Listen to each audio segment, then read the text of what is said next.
Well, you'll notice this soldier is carrying an exceptionally large sword, and that's because it's a Zweihänder or Doppelhänder. Sorry, I don't speak German. But let's look at a really elegant example of one. This thing is gorgeous. And this is one of those weapons, this happens a lot. It wasn't used for very long, historically speaking. It wasn't used in that wide of an area, but it's well remembered because it's really cool looking, let's be honest. But this was a functional weapon for sure, and they were used quite effectively. This was a 16th century weapon that was its heyday, and then it continued on for some time, but not for very long before it kind of became obsolete.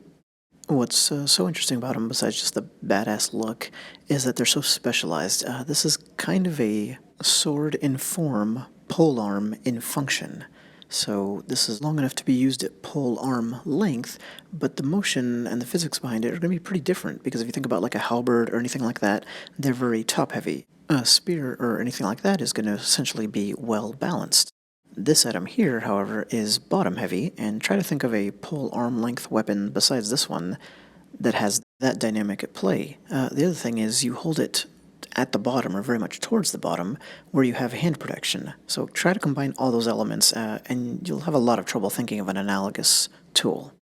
And here's the classic use case. This is how it was used in battle, by specialists to break up pike formations. The large swinging arc the blade provides when using it that way as a hacking motion would allow soldiers to knock those projecting pikes out of the way, maybe even break them off, and give the user a chance to close in and really start causing havoc among the formerly organized formation.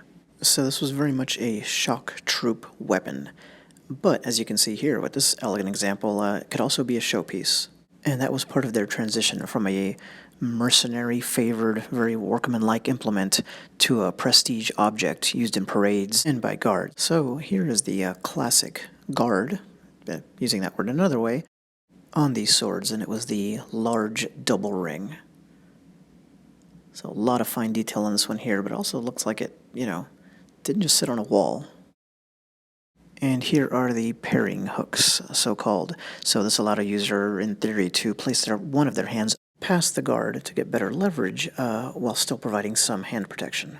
These here, of course, have some very ornate decoration. I actually don't know if they're a necessary feature to classify a sword as a doppelhander. I don't think so, but they're definitely a classic element of the design and part of what made this so memorable. And this here is a very fine example. Thanks for watching.